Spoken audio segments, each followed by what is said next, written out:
بەڕێزان دووبارە سڵاو دەگەڕین وڵاتان و بەردەوامە بین لە بەرنامەکەمان کە باس لە ژینگەی کوردستانەکەین. کاک ملکۆ پێش ناوبڕەکە حەزم کرد پرسیارێک بکەم، ئەویش ڕێژەی سەوزایی لە ناو کوردستان. ئێمە ئەوە ژینگەکە وردە خەریکە ژینگەکەمان بەرەو پیسبوونە چێ بۆ ئەوەی کە ڕێگری بکرێ ئەبێ ڕێژەی سەوزایی لە کوردستان زۆر بێ. ئایا ئەو ڕێژەیە لە شارە گەورەکان بینرێت؟ وڵا هەنەوەکووە بیندرێت توانم بڵێم ئەوەی کە لە ڕابردوو شایەوەکەوەی مامۆستا ئیبراهیم باسی کرد لە حەفتەکانەوە لە ناوەچێ، ئەنی ئێمە ناڵێن هەموو شتە سفر ناکەینەوە، بەڵام تۆرە بە درێژایی بینی کەرکووک و هەولێرا هەیە یەک درەخت نادینی سەوزایی لەکوێ هەیە، هێیتە ناو ئەم شارە لە دوو پارک زیاتر ناگەینی. باشە ماڵەکانیش هەتا ئێستا لە ڕێی شارەوانی و شارەوانیش هەتا ئێستا خۆی نەیتوانیوە مەسەلەنەوە بکە، ینی شێوازی لێدان لە بەرقاپەکەیە یان لە شوێنەکە یان تۆزیعاتی ساڵانەی نمان بەسەر هاوڵاتیانە ئەوەش نەکراوە. باشە کاک جاران حەوشە هەبوو لە ماڵەکانە حەدیقەی هەبوو شتێ بوو، ئێستا هەمووی بووە بە عیمارەی گەورە. ئێستا لە شارێکی وەکو لێرا بڕۆ بەس عیمارات ئەدینی لە ئاسمانە و لە دنیا نییە، لە چین کە عیمارە دروستەکە لە دوێنهۆم بوو با پێم لە هەموو نیوەیمێکە ئەبێ ئەوەی بۆ بکرێ، حەدیقەی بۆ بکرێ، سەوزایی بۆ بکرێ، ڕێژەی سەوزایی بۆ دروست کرێ، تاکومان سەربانەکان سەوزاییە. ینی باشە بەڵام تۆ وەرە سێریکە ئێستا عیمارە هەیە لەم شارەیە 29 ئاچێتە سەرەوە، ینی هیچ سەوزاییە درەختێکی دیان نانێ، هەتا کوبا بە سروشتیشدا ئەو گوندە مۆدرنانەی کە ئێستا دروست دەکرێن لەوانەشان نایبینی نییە هۆکارەکەی کاکە حەزەکەم با ئێمە ڕاستگۆ بین لەگەڵ هاوڵاتیانی هەرێمی کوردستانە. ژینگەی من بەرپرسیارم لەم قسەیە، ژینگەی هەرێمی کوردستان 180 لە پیسبوونایە، 180 ژیانی هاوڵاتیانی هەرێمی کوردستان لە مەترسیایە. من نمونە دێمێ دوێنێکە لە دۆک لە گوندێکە لە گوندەکە دەماڵە 4 کەسی تووشی سەرەتان بووە. ئەمە چییە؟ زۆربوونی ئەم بورجە، ئەم بورجانە کە داندرێت لەسەر مزگەوتەکان لەسەر ماڵەکان، ئەوە یەکێکە لەو هۆکارانی پیسبوونی ژینگە. باش دوو، ینی زۆربوونی ئەم سیارە کە هاتوۆتە ناو ئەم شارەوە بێ ئەوەی هاو بوو کە ئەڵم حکومە لی بەرپرسیارە ئێساش ئەیلێمەوە حکومەت چۆنەوە بۆ کۆمپانیای ئەڵم کە کەم سیارە بێنێ ناکێشتیوە، تۆ سیارە هێناوە ئاخر مۆدیلە و ئاخر جوانە و ئەوانە بە ژینگە پیسەکە، هیچ مواسەفاتێکی ژینگەییتیان نییە. سێ، زۆربوونی ئەم کارگە کۆمپانیانە لە ناوچەکە، زۆربوونی ئەم پاڵاوگەی نەوتانە. باشە هیچی بە فیلتەری ژینگەیان ناڕۆ. باسی ڕسایکلینی کرد لە کارگە 5,000 کەس کارگە هەیە لە کوردستانە 5,000 کەس ئیشەکە کارگەکە ریسایکلینی فیلتەری ئەوە ناڕوانە ئەو کارگانە.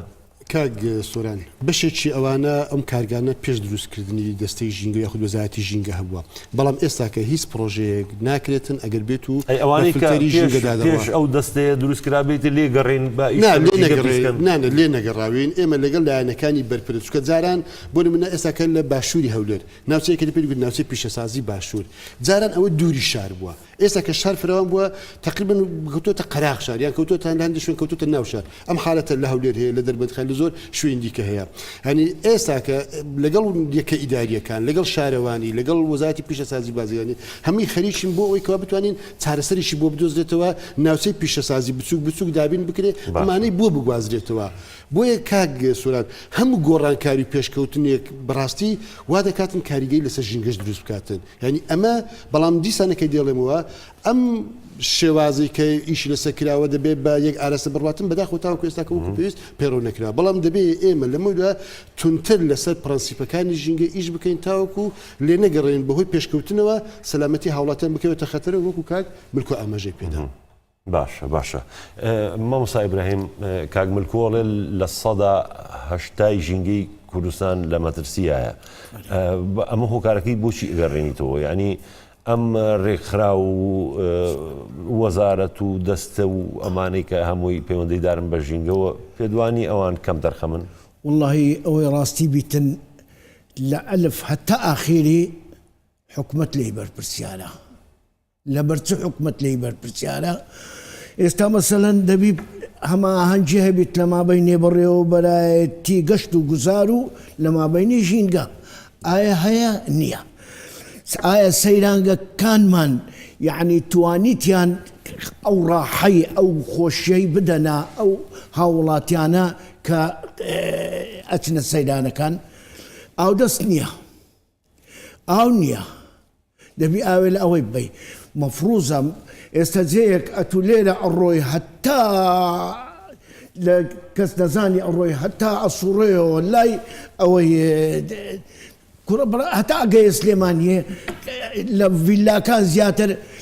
جێک هەیە کە مەسەلەن ئاو دەستی لێبیتن ئاوی لێبیتن لۆ هاوڵاتیان نییە معناوێ ئەو ژینگە ئەم هەموو نەخۆشیە ئەمە سوزانم سەرەتانە جڵدەی دەماغە جڵدەی دڵە یعنی ئەمە چیە هۆکارەکەی ئەو جڵتەی دەماغە سوکەریە هەمووی لە ئەوەی ژینگەیە جاران ئەتوو بە پانکەچی خۆش بوو لە خۆت ئەچووە سەبانی ئەنووستی مرتاح تێکەی ئێستا مۆلیدا دووکەرەکەی لۆت و ئەنێریتن لۆ سەر ناو ئەگەر بچی لە سەبانی بنووی ئەوە ژینگەکە پیسی کرد ترومبێل دووکەرەکەی لۆ ناوما ئێستا فەرمو وەرە ئەتوو بڕۆ مەسیفی تەماشەی هەولێرێ بکە عینەن نەک عینەن یعنی خێمەکی ڕەشی لەسەرە خۆشار دیار نییە لەبەر ئەو پیساییە ئایا ئەو لۆچی ئینسان ئەگەر بیوێتن مەسەلەن نەفەسی خۆش بیتن ئەوانەی کە مەسەلەن ڕەبوویان هەیە ئەوانەی ئەوەیان هەیە لەو شارەی ئەمرن لەو جێیەکی و چی تارانێ و چی ئێرە مەفروزە ینی یەک لە هۆیەکان کارەبا وەسعەکەی تێکدایە چونکە مۆلیدا پیسترین شتە بڕۆ کاکە کە ئەو دووکەنە زارا بەس کاکە نەورۆزێ ژینگە پیسە بوو شەوی نەورۆزێ 200 تایە ئەسۆتا ویان نا ئەبوو هەور دەگەر ئێستا بە ڕۆژێت 500 تایە ئەسۆتێندرێ لەناو ئەو شارێ ئێستا ئەو شارەی وەرە ئەتۆ حیسابی لۆ بکە پیا و نەفەسی تێدا بێتن بتوانیتن تێدا بشی باشە مامۆستا ئیبراهیم ئێوەکو هونەرمەندان چیتان کردو بۆی کە خەڵک هۆشیارکەنەوە بە ئایا بە نمایشکردن بێ بە بەرهەمێکی هونەری هیچی لەو شتاتان کردووە کەس بچێ ماکا برایە من گەر بەجێن نەکەن ئەمە جارێکی دەگەرن گۆش شتێکمان کردووە بزانم وچی کەس بە کاکە بەجێ ناکە عالم باشە بۆ جۆتان ناکەن ینی کوڕەکە جاران 10 دیناری دەباخەرێدا بوو 4 باخەری نۆریوێ گۆدا خۆلێم نەکەت یا ئێستا $70 وێ چ بەجێتەکە حیوانەکی ئەچی سەرە بڕیتن و کوڕە ژینکەی تێکەدا ئەو خواردنەی زیاتر فڕەدا معناوێ پارە بەلاشە لە خودای بە زیاد بیت و ئەو پارەشکە هەیە هەمووی ژینگە یعنی ئەو پارە لۆ خزمەتکردن دانەندرایە لۆ پیسکردنی ژینگەدان درایە بەڕاستیت پێ بێم ژینگە پاراستن ئەو هەنیە کە ئەمە ئەیکەین هاوڵاتیان ئەمە پێویستیمان بە شۆڕشەکی سەقافی گەورە هەیە لە ناو ملەتی خۆمان کە فرمو کابرا ئەمن ئێکێک دێتن ئەجنەبیە ئەمن لە دووی بوویمە تێگەی پەرداخی ئاوی خواردی تۆ ڕاوەستایە ڕۆیشتی هەتاگەشتی تا زێیەکی ئیدی کەوەنیە کاکە پاکەتی خلاصە بیتن ئێزغارەی هەند عەسەبیە لەو وەزعی پاکەتەکەی دووتا و هەلێکە وەڵڵاهی خلاص بوو ڕاسەن بەزادەی وەرەکە یعنی ئەوە ژینگە بۆ حارەی پیس بوو دۆمینیش ینی خەرکەکە مساعدەی ژینگی خۆی ناکە یعنی بڕۆ باشە ئەگەر ئەم خەڵکە ینی لەم ژینگەیە وەکو دکتۆرە بڕاوتی هەمومان بەشدارین لەم ژینگە ئەیتر بەرپرس بێ یاخۆت کوڕە هەژارێ بێ ئێمە پێویست ناکە هەمومان ژینگە پارێزین خۆی دەبی ئەمە هەمومان ژینگە پارێزین ژینگە پاراستن مەفروزە لەبەر ئەوەی ئەگەر ژینگە نەپاراسترێژ ئەمە هەمومان تووشی نەخۆشی ئەنواع نەخۆشی بووینە لەو وەزعی ژینگە پاراستن لە سەیرانگاکان حکومت لی بەرپرسیانە با پێت برێم یعنی لۆ ئەتوانن ڤێلەکی لۆ خۆیان دروست بکەن بە ملیۆن دۆلاری لۆ مەسوولەکان لۆ نەتوانن ئەدەبخانەی 100 ئەدەبخانەی لەو ڕێی بکەن هەتا ئەسوورێتەوە 100 تانکی گەورەدا بنێن کە هەتا ئەسوورێتەوە کە لەو لای نانی ئەخۆی لەو لای دیکە پیسایی دانرایە لەو لای ئەتونانی ئەخۆی لەو لای دیکە شیو دانرایە هەمووی مێشی لەسرە هەمووی ئەو مێشەی کە لەسەر وێندەرەیە میکرۆبەکەی لە وێندەرێ نەقلەکە لۆ ئێرە مەفروزە بەلەدیا لی بەرپرسیارە بەڕێوەبەرایەتی ژینگە و دەستەی ژینگەش هەما ئاهەنگی هەبیتن دەگە بەلەدیا و دەگەر گەشت و گوزار لۆ ئەوەی چارەسەری ئەو مۆزوعی بکرێت چونکە ئەوە بەتەنێ بەوان ناکرێتن دەبی خەڵکەکەش تەوعیە بکرێتن و دائیرەی سەحەش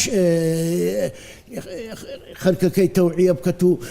ڕاگەیاندنیش خەرکی تەوعیە بکەت و هونەرمەندان و نووسەران و هەمووی نەک بەس کاک حاکم سەمەد لی بەرپرسیاری ئەمش لی بەرپرسیارم دکتۆرەش لی بەرپرسیارە توش لی بەرپرسیاری دەست خۆش بەمەسا دکتۆرە بڕوا ئێوە بەنیاز بوون بۆردێک دروستکەن بۆ بە هەماهەنگی لەگەڵ دەستی ژینگە و وەزارەتی خوێندنی باڵا بۆ پاراستنی ژینگە ئێوە گەیشتن بەچی لەو مەسەلە بەڵێ بیرۆکێ و ئەو بۆردەوە بۆ بەڕێز کاک عەبدوڕەحمان وەزیری هەرێم بۆ کاروباری ژینگە هات چاوپێکەوتنی کرد لەگەڵ بەڕێز دکتۆر یوسف وەزیری خوێندنی باڵا وتی با هەماهەنگیەک هەبێ لە بینی هەردوو بەشەکە بۆ ئەوەی شتێ بکەین بۆ ژینگەی هەرێمی کوردستان ئەوە ئەگەر جەنابی وەزیری دکتۆر یوسف بڕیاری داوەتی باشتر وتی چی بکەین ئەو بیرۆکەکە لەوە هادوتی بۆردێک دابنین لەبەر بینی هەردوولا بۆردەکە ئێمە دەستنیشانی چەند نوێنەرێکی خۆمان کردو لە پسپۆڕان لە ژینگا بەس هێشتا ئەمرەکەی دەرنەچوە ئێمە کۆبوونەوەمان کردو ئەگەر بڵێ بەڕاستگۆیی بیڵێن لایەنی دەستەی ژینگەوە بوو ئەوان تۆزێ وەستانیان لە وەختی ئەم وزارەت کەمەکرێتەوە بەس کاک سۆران ئەگەر مەجالم بێ زەحمەت دووسێ دەقا بەس ئەوە سوئالی یەکەم هێشتا بە تەواوەتی جواب ناتوە کە ئەڵێ چی بکەین ئەڵێم واجباتە حکومەت ئەبێ هەموو وزارەتەکان هەرێکی واجباتی خۆی باشە پێشەوەی چی بکەین پێشەوەی چی بکەین خەتەریات یاخود بڵێن ئەو کێشە گەورەکەی ژینگەی کوردستان لە چیایە ئایا بە ئاوی کوردستانە خاکەکەیەتی یاخود کوێی زۆر پیزە بێ وڵای ئەوە چەند ئەوە پێویستە ینی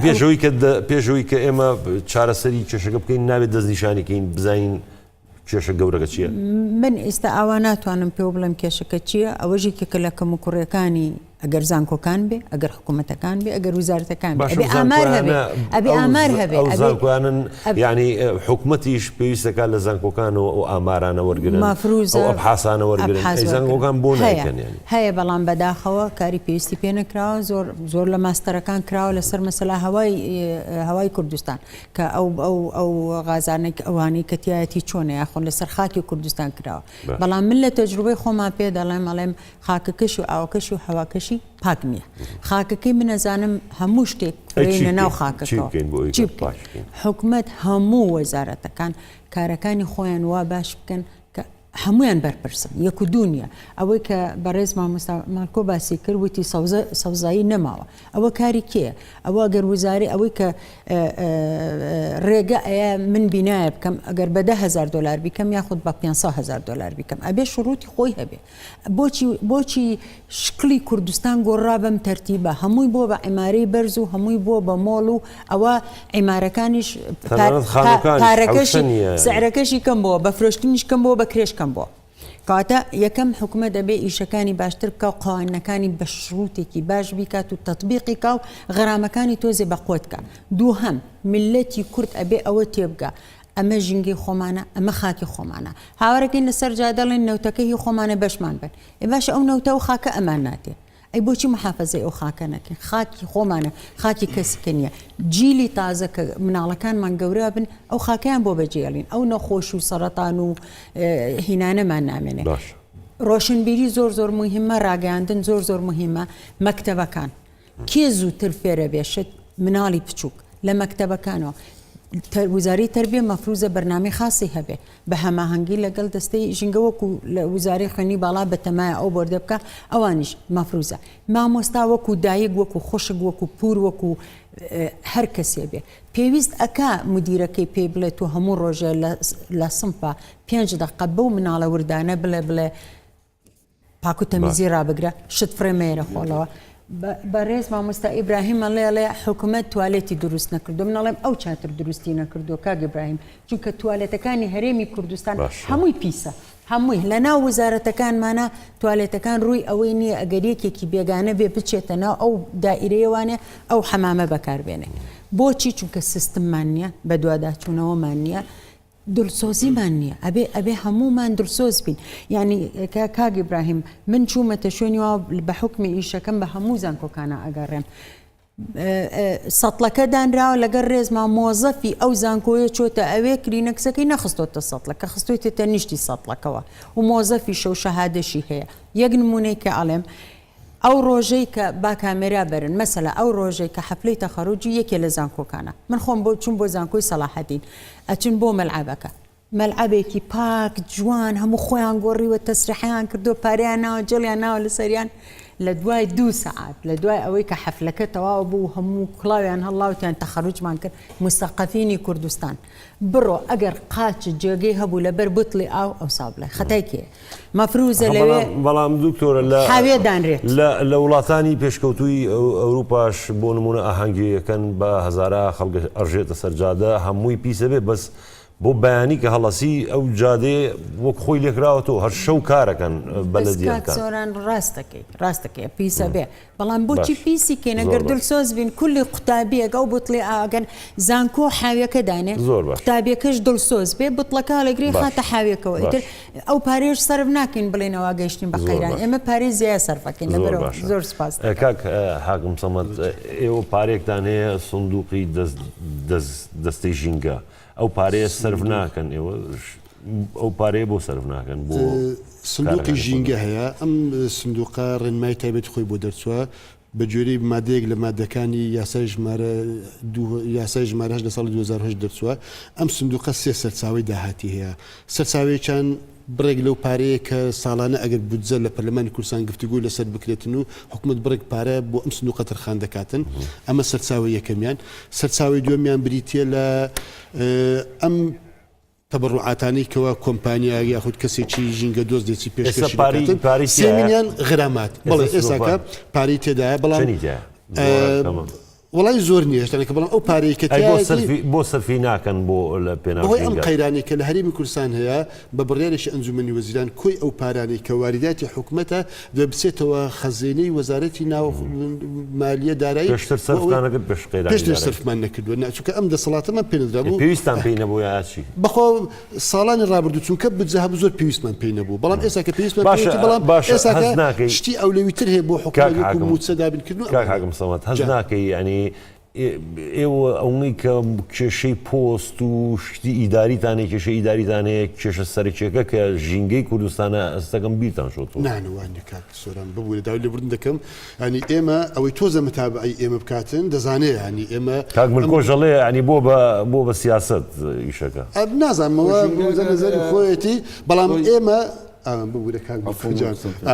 ینی ئێمە دەستەی ژینگە جگە لە با بڵێن ئەوەی گرفتی ئیداریە کە بڵێ هەمانەوەکو باقی دام و دەستگاکانی دیکە بەڵام ئێمە هەموو هەوڵێکی خۆمانداوە بۆ ئەوەی کەوە ئەوەندەی دەرفەتەیە لە هەموو سێکتەرەکانی ژینگەکە بۆ نمونە لە ڕووی هۆشیاری لە ڕووی بە کەلتورکردنی باشگار هەوڵتان ناوە بۆ نمونە کاک ملکۆڵێ لە 180 ژینگە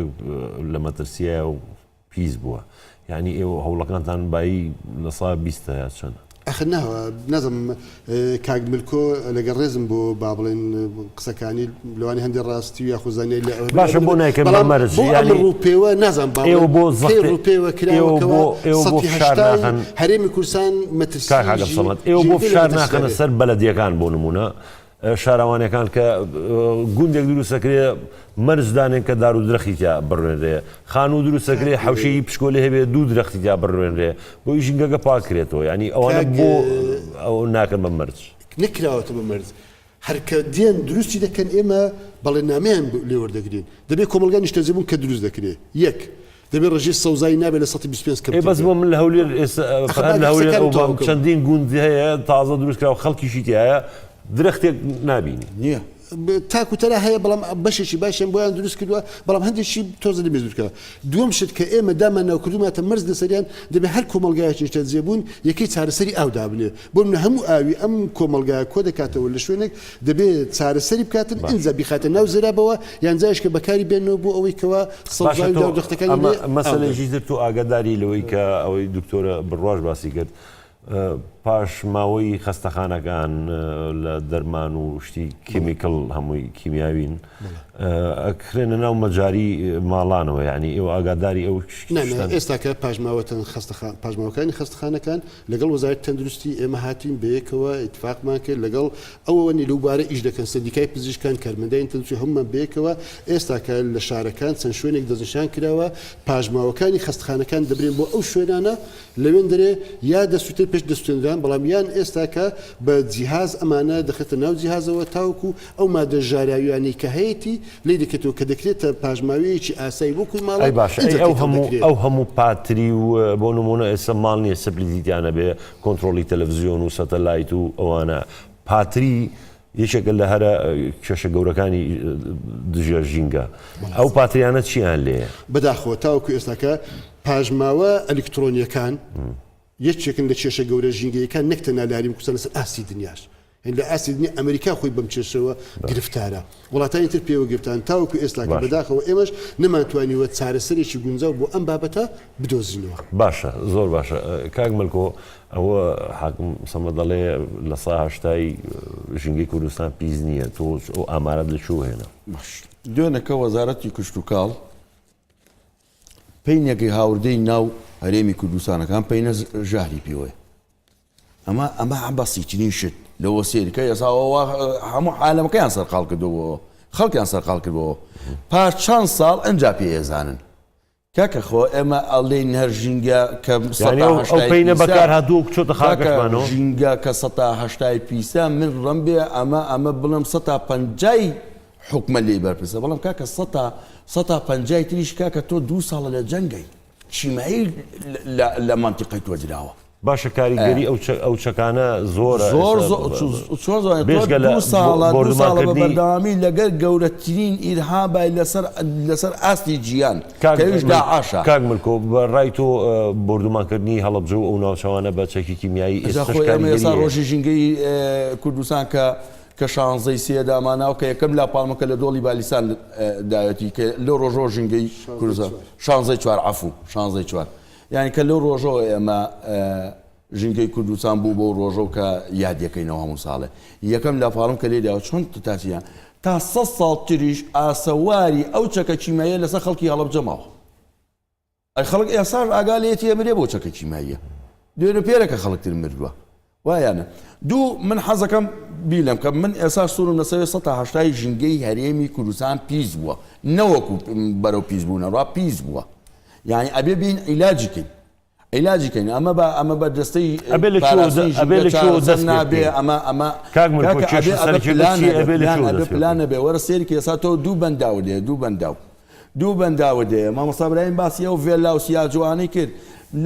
لە بەندای دوکان بگرە حتاکو و هێتەوە سەر زیەکەی گۆپتەپە و لەوێ هاتاکو ئەم منتیقەی ئاتوی کۆپری ئەوانە کاکە بە درێژایەوە لە خانوو کراوە لەسەر ئەم دەریاچەیە خانوو کراوە ئاوەڕۆی ئەم خانووە هەموو یەچێتە ناو ئەم دەریاچەیەوە لە سیروان عینی شت ئەمانە کاکە کارەساتە ئەمە مەزەلەیە یعنی حکومت نازانێ لە دنیای خەڵک بەنداوی هەبێ ئەیکاتە شوێنێکی سیاحی خەڵکی نەبێ هەم ئینتاجێ بێ هەم گەشتیا زیاتر ڕوویکەیەەکە ینی ئەوەی بوو باشە دەستەی سۆران ئافم کە من دەستەی ژینگە سەلاحەتەکەی کاک حاکم سەمەن من احترامە سەلاحەتەکەی محدودە با پێوە سەلاحەتی ئەوان محدودە یاسایەکەی بە یاسایەک پێی تووە ژمارە 8 ساڵی ئەوەی کە لە پەرلەمان دەرچوتەوە بەوە ئیشکە کاک حاکم و دەستەی ژینگە لەوە زیاتر بۆی ناکرێت کاکە ژینگە لەوە گەورەتری ئێمە باسی کرد باسی دەستەی چاکردون کاک حاکم سەمەد کرد ژینگە قەزەیەکە 5 ملیۆن خەڵک لەم هەرێمی کوردستانە چارەنووسی بە پاکبوونی ئەم ژینگە کاکە بۆ حکومەت دروستە بێ بۆ دەوڵەت دروستە بێ بۆ خۆشگوزەرانی خەڵک نییە ئێستا حکومەت لە خۆشگوزەرانی ڕۆشتۆتە دەرەوە تۆ کەتی کەشت و کوزارە دەیە تۆ شارەوانی تۆ دیتە شارەوانی ئێستا کەرتی تایبەتیە بە شارەوانی ئێستا پاکردنەوەی ماڵانی داوا بە کۆمپانیا پاکردنەوەگە چیە لە ماڵەکەی بنێ کاکە ئەفم کە کاک سۆرانجان لێرە ئێمە ئەو گەشتیارانی کە هێنە کوردستانەوە باشە هەمووی ڕەم بێ زۆرێکی هەڵگری ڤایرۆزی زۆر مشکیلە بێ پیس بێ وایەنە ئەم گەشتیارانە بڕۆ لەم ساڵە دەڕۆشتە بڕۆ جوندیان و سەیرانگای دووکان خۆ ناشکری هەموو کەسێ بێت ئێرە تۆ سەیتەرێ نییە تۆ سەیتەرە بازگەت نییە باشە تۆ نابێت ئەیکاکان پێینە لەچۆ تۆ ئەبێ فەرزان ئەبێ سەحە چاودێریکە بۆیە لەبەر کەمی کات ئەچم بۆ لای مامۆستا ئیبراهیم ئاژەڵی کێوی بەشێکی گرنگن لە ژینگەی کوردستان ئێستا هەستەکەیت بە شێوەیەکی زۆر ڕاو دەکرێن ئەمیش بەشێک نییە لە تێکدانی ژینگەی کوردستان خۆی ئاژەڵی چیوی کە هەلا ئیلا لە بارزان هەیەنەوە ئاژەڵی چیوی لە هیچ تایەکاری خۆمان نەمایە لەبەرەوەی ڕاوکردن هەموو وەختێکی ڕاوی ئەکەت و نەیان هێشتیا باشە جارانی شەر هەبوو ڕاوکردن هەبوو بەنام جێبدە من خۆی لەسەر قسەی مامۆستای یعنی ئاو ئەساسترین چشتە لۆ پیسبوونی ژینگە یعنی هەتا ئێستا وەزارەتی پەیوەنددار بە ئاو زێرابەکان و ئەوانە نەیتوانیە کە تەواوی تەندروستی لەو ڕووبارانە لەو ئەوانە مەسەلەن ئێستا پیساییە گوندەکانی ئاڵانە و ئەو گوندانەی کە هەیە لە سەڕێ هەمووی دێتە ناو شلالەی گەلی عەلیبەک یعنی هەر پیسایی تەواو دەگەریدایە هاوینانیش کاکە بڕۆ ئەو عەرەب و ئەو هەموو خەرکە مەلەوانی دەناوەکە هەیە ئەخۆتەوە هەیە نازانی ئایا ئەو پیساییە لە چەند دەرێ دێت لۆوەی لە حاجیمەدان ڕاو ڕووبارەکان ئەو گوندانەی کە لەسەرە هەمووی پیسایی و ئەو تشتانەی گوندانە بە شۆرە و ئاودەست و ئەوانە هەمووی دێت ڕێیە کاولۆکە یعنی حکومەت نەیتوانیە هەندێک سەدی بکە سەدی بێخمات ئەگەر کرابە کوردستان ئەبوو بەهشت و پێویستیمان بە کارە باشە بوو ژینگە کەشمان خۆشە بوو لەبەر ئەوەی چاردەورەی ئەبوو مەسایف و جێیەکی خۆش و ئیسیفادەشمان لێ کرد بەنام یعنی ئەمە ئاومان پیسە ئاو ئێستا قسەی ئەوە هەیە کە دەریاچی دەربەدنی خان خەریکە بە ڕێژێکی زۆر پیس دەبێت پیسە بیتی و پیس نابی کاکە لەبەرەوەی چتی مردی داوێنە ناوێ چتی مردی داوێنە ناوێت لە ئەوەی ماسی بێت بیخوات و ئەو ماسیەش ئەی خۆی ئەتو تووشی ئەوێ مەفروزەوە هەر خۆی دکتۆرە دەبا ئەو ئیشارەی بەوەی دابا بەداخەوە کاتمان هەرەوە بوو مامۆستا ئیبراهیم زۆر سوپاسی هەمووتانەکەم و بەڕێزان خۆشەویستان سوپاسی ئێوەشەکەین کە لەگەڵمانە بوون تا بەرنامەیەکی تر بەخواتان ئەسپێرم.